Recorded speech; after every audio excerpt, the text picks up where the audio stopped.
não parar, não precipitar e não retroceder. Então dizer para esse cara, sabe quando nós vamos parar? Nunca. Nunca na sua porca vida. Né?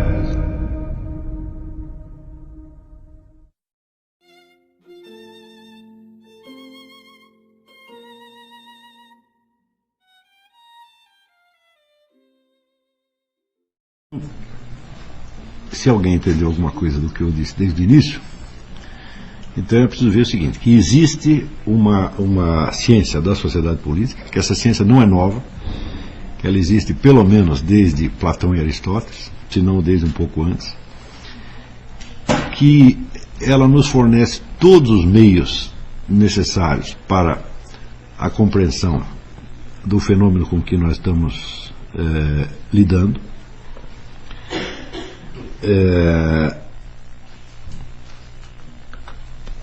e que o preço disso, o que ela exige em troca, é que uma série de procedimentos metódicos seja seguido assim, ao pé da letra, à risca.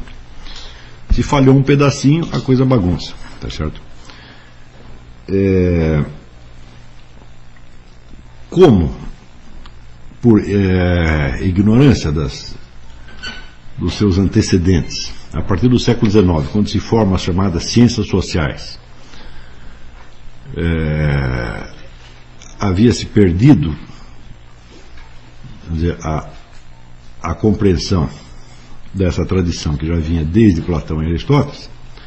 No século XIX se faz um novo começo, não a partir do zero, mas a partir da imitação, da macaquice de procedimentos que tinham dado algum resultado no campo das ciências naturais. Quando se recomeça as ciências sociais com Augusto Comte, Durkheim, etc., etc., é como se tivesse havido um hiato de memória,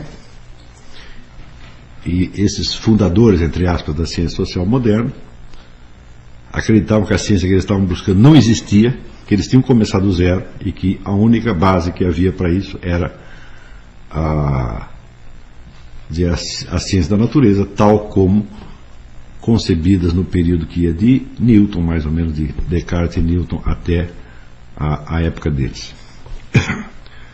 O erro monstruoso que isso representava só se torna mais claro a partir do momento em que, para o próprio domínio das ciências naturais, os pressupostos da ciência cartesiana e newtoniana começam a falhar. Isso no fim do século XIX, começo do século XX, quando vem então a relatividade, a teoria quântica, etc., etc. Quer dizer, foi preciso que esse conjunto de pressupostos cartesianos e newtonianos caísse, que ele fosse desmoralizado no seu próprio domínio, para que o erro de macaqueá-los para um outro domínio se tornasse claro, tá certo? Então, durante um período que pega mais ou menos as primeiras décadas do século XX, então os cientistas sociais, os cientistas políticos, então, ficam numa espécie de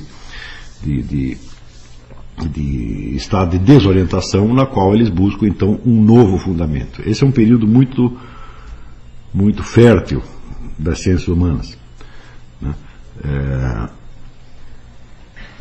É um período que é dominado, vamos dizer, pelas discussões metodológicas e por um conjunto de esforços muito sério para delinear melhor qual era o âmbito de problemas com que se estava lidando. Ou seja, que desse período data a famosa teoria do direito do Kelsen. E é quando o Kelsen busca explicar qual é o domínio do direito considerado, vamos dizer, em si mesmo, tá certo? E não por analogia com outros domínios. Quer dizer, ele busca distinguir o que é o campo do domínio, o campo do direito, distinguindo do campo, vamos dizer, da moral, da política, etc., etc., etc., o que é o direito como tal, tá certo? Esse esforço pode não ter obtido resultados definitivos, tá certo?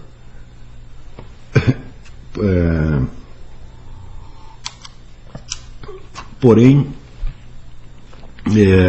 ele é muito importante para o período seguinte, no qual se procede, vamos dizer, uma reconquista, tá certo, da ciência política que vinha desde a antiguidade, tá certo? Paralelamente, você vê que na época havia muitos esforços semelhantes em vários domínios do conhecimento, até mesmo na ciência natural. Quer dizer, o que é, a pergunta, por exemplo, o que é o campo biológico considerado como tal, tá certo? Quer dizer, o que o distingue propriamente do campo físico-químico, etc, etc. Ou seja, nesta época, se no século XIX tinha havido uma espécie de mixórdia geral das ciências, quer dizer, umas macaqueando procedimentos das outras para um novo objeto, no começo do século XX aparece então esta preocupação de distinguir cada objeto de uma maneira mais nítida. Este também é o período em que aparece uma obra absolutamente fundamental para a metodologia da ciência, que são as investigações lógicas de Edmund Husserl. E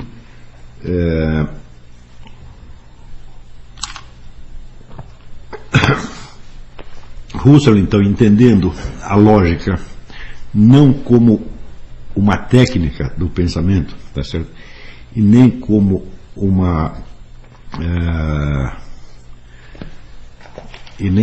ciência empírica do pensamento, como uma espécie de psicologia, mas entendendo como uma ciência puramente teorética do conhecimento, quer dizer, seria a ciência da ciência, a ciência encarregada de distinguir o que é ciência do que não é ciência, e por que a ciência é ciência. Ele, com esta então concepção da lógica, ele chega a delinear a ideia de que toda a atividade científica no seu conjunto depende de uma ciência dos objetos em geral, ciência dos objetos científicos, tá certo? Tal como Kelsen ou outros vinham fazendo para determinados domínios específicos. Husserl monta uma esquemática geral, tá certo, de uma teoria dos objetos,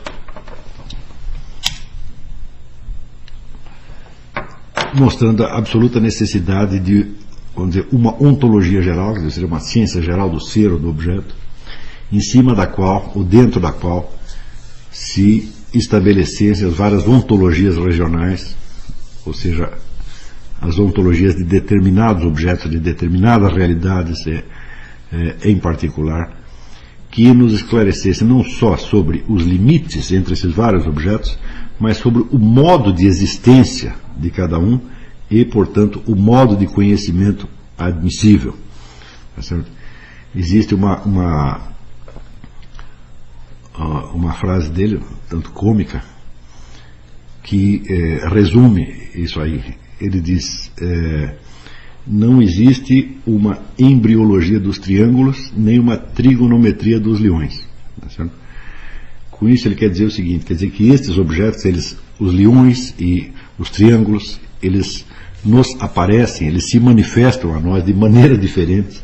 Nós temos acesso a eles por meio, vamos dizer, de procedimentos cognitivos diferentes, e existe um tal abismo entre um desses objetos e outro que simplesmente não é possível articular o conhecimento de um com o conhecimento de outro. Tá certo?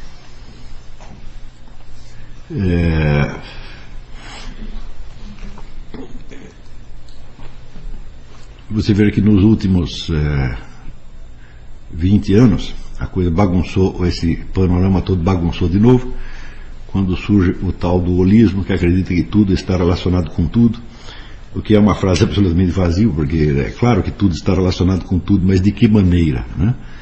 Tudo está relacionado com tudo, mas não do mesmo modo, né? Tá certo? As coisas podem estar relacionadas precisamente sob o aspecto da sua diferença, daquilo que os separa, ou daquilo que as torna absolutamente incomunicáveis, como, por exemplo, a embriologia e a trigonometria. Não é isso? Então, idealmente, o sistema das ciências, o conjunto das ciências que nós conhecemos, se articula de tal modo que ele corresponde, vamos dizer, às diferentes modalidades de objetos que se apresentam a nós. Tá certo? Então, como se o sistema das ciências corresponde à estrutura do real. Essa estrutura pode ser conhecida, vamos dizer, na sua linha geral e também, vamos dizer, nas suas distinções internas. Se não houver a possibilidade de conhecer as distinções internas, então não haverá distinções entre os campos da ciência. As distinções serão meramente convencionais ou até administrativas. Isso quer dizer que não haveria nenhum problema em, por exemplo, a biologia, né, estudar as oscilações da bolsa de valores, tá certo? Ou a antropologia estudar o comportamento dos piolhos. Não haveria nenhum problema. Só não fazem isso por uma exigência administrativa. Mas, agora, se você perguntar para um sujeito qual é a diferença entre um piolho e uma ação da bolsa de valores, tá certo? Bom, de maneira quase instintiva, você sabe que existe essa diferença. Mas você sabe apenas no sentido de que se lhe mostrarem uma ação da bolsa de valores e um piolho, você saberá que um é um e o outro é outro. Mas você não tem, vamos dizer, a expressão teórica disso aí. Você não é capaz de dizer no que consiste. Tá entendendo? E é claro que para a organização do mundo das ciências não basta, vamos dizer, essa distinção por reconhecimento. É preciso uma distinção expressa, uma distinção teorética que seja dita e que possa servir, então, vamos dizer, de fundamento, de premissa para outros raciocínios que você vai fazer em seguida. Então, isso quer dizer que a simples capacidade de reconhecer uma diferença não quer dizer que você sabe no que ela consiste. Tá certo? Você conhece os objetos, você distingue os objetos, mas você não distingue a natureza da diferença. Está compreendendo? Então, justamente são essas diferenças e essas articulações entre os vários objetos que é a isso que Husserl chama as ontologias regionais dentro do corpo de uma ontologia geral. Ora, a ontologia geral ainda tem um seguinte problema.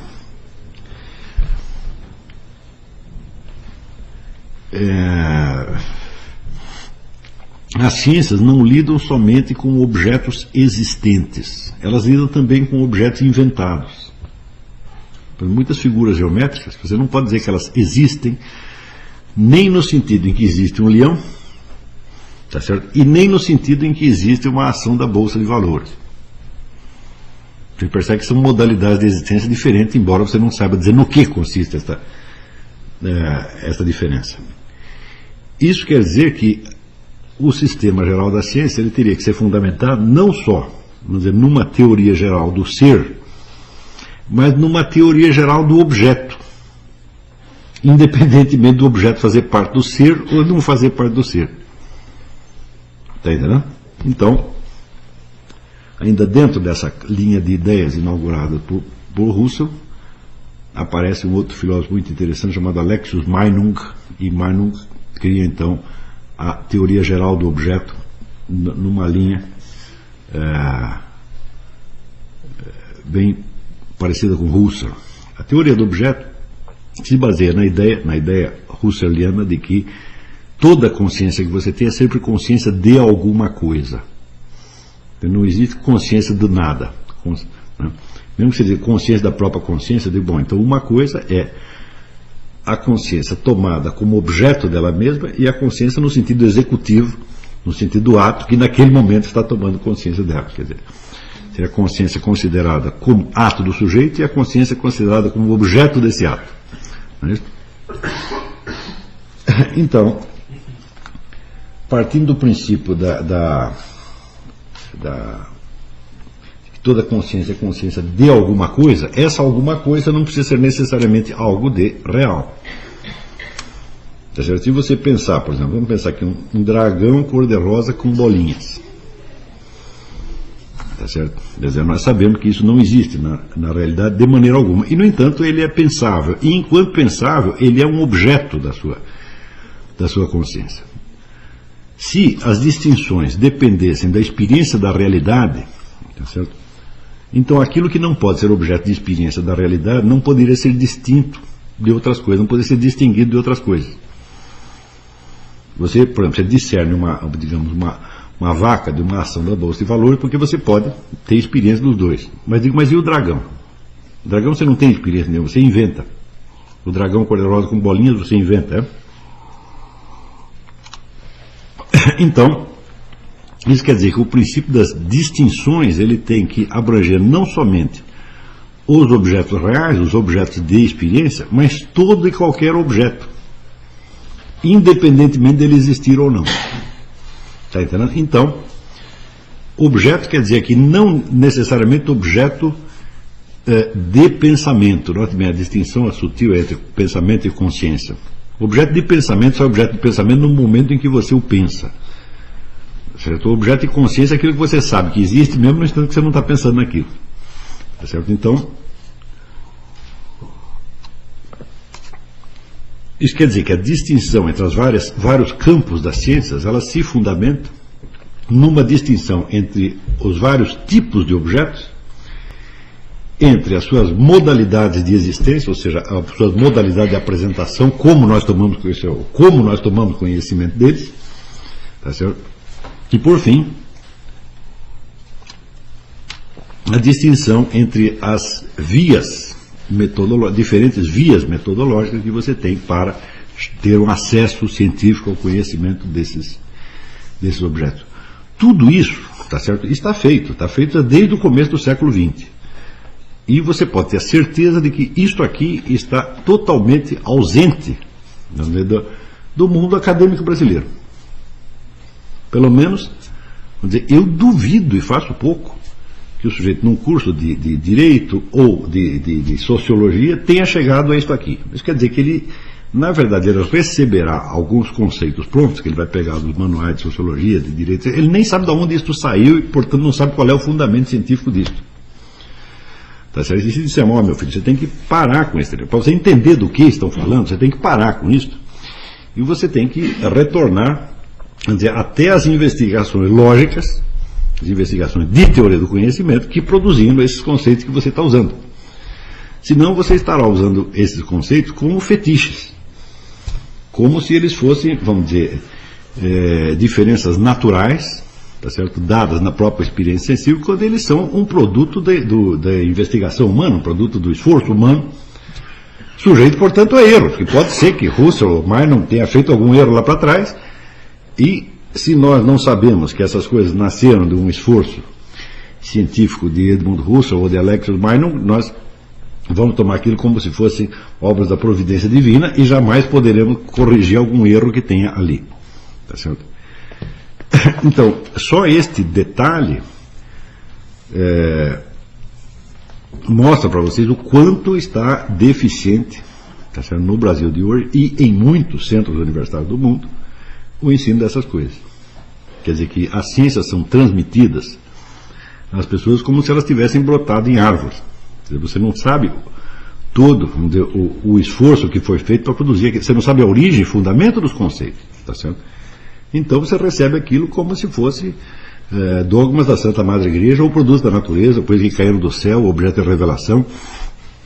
E o dano que isso traz ao entendimento posterior das coisas é imenso. Tá certo? Porque você vai pegar meros conceitos, um conceito onde ele expressa, onde é um objeto que foi apreendido mentalmente. Você não sabe nem se primeiro, você não sabe nem se esse objeto existe, e muito menos você sabe se ele corresponde à experiência da realidade. Tá certo? Então, se você tem o conceito do objeto, então você não tem clara consciência de qual é a modalidade de existência daquele objeto, então você não sabe do que está falando. Tá? Não quer dizer que você não saiba nada, algo a respeito você sabe. Tá certo? Mas você está, vamos dizer, na condição de uma criança que está em dúvida sobre se Papai Noel existe ou não, tá entendendo? Esta é exatamente a situação, por mais, vamos dizer, academicamente embelezada que ela seja. Quer dizer, não passará, vamos dizer, de uma ignorância adornada de títulos acadêmicos. E eu lhes garanto que isso aqui representa quase 100% do que se faz nessas áreas no Brasil hoje. Quando a gente lê outro dia me trouxeram uma sentença de um juiz de Santa Catarina, uma sentença de 30 páginas, cheia de citações filosóficas, etc, etc. E eu li aquele negócio, eu via que o sujeito não entendia um único conceito que ele estava usando. Nada. Tá certo? Principalmente que acontece o fenômeno de que estes conceitos científicos, uma vez criados, eles entram em circulação na linguagem geral. No momento em que entram em circulação na linguagem geral, eles ficam imantados de certos valores que você associa a eles. Certos valores, portanto, certos sentimentos, certas reações, né, humanas, coisas que você gosta ou não gosta, que você teme ou que você espera, etc, etc. Então, a partir daí, são fetiches mesmo. Tá? Quer dizer, o sujeito, quando ouve aquele discurso de jurista, de cientista político, etc., ele tem uma reação pró ou contra. Tá certo?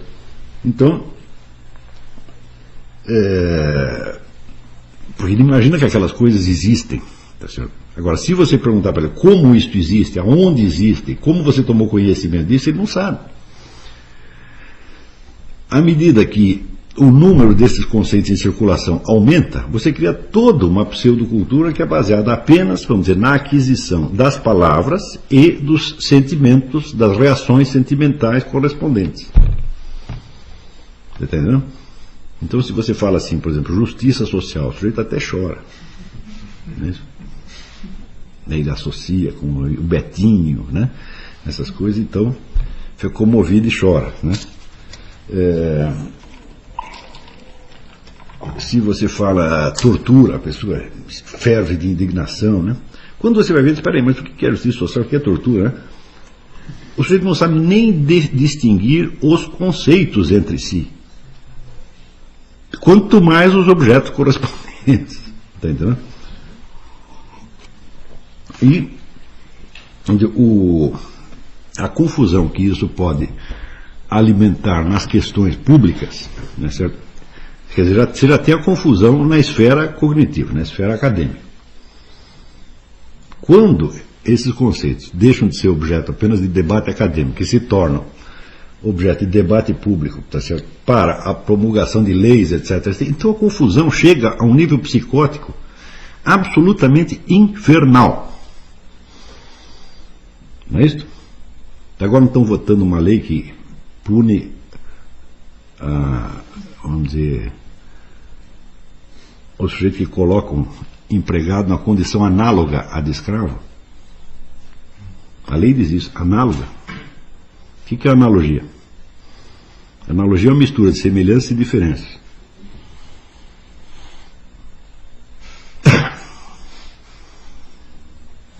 Então, isso está no texto da lei. Já tem um dispositivo já penal, né, que diz isso aí. Então, tem um dispositivo penal. Quer dizer, você pune um negócio, mas você não sabe o que é. Entendeu? Assim como se dissesse, olha, fica proibido o ptux. Ptux. Você não sabe o que é ptux? Faltei essa aula. Eu também não sei o que é ptux, nem o que é análogo de trabalho escravo. Corrompe todo o sistema criminal, né?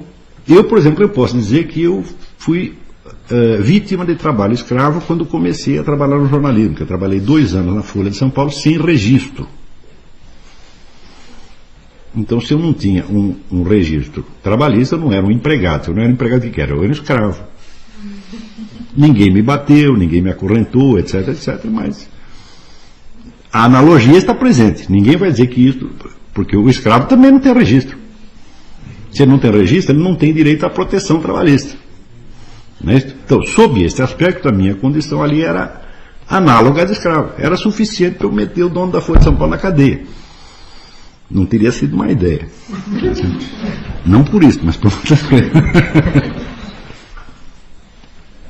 Mas é claro que a partir do momento em que você baixa uma lei cujo sentido...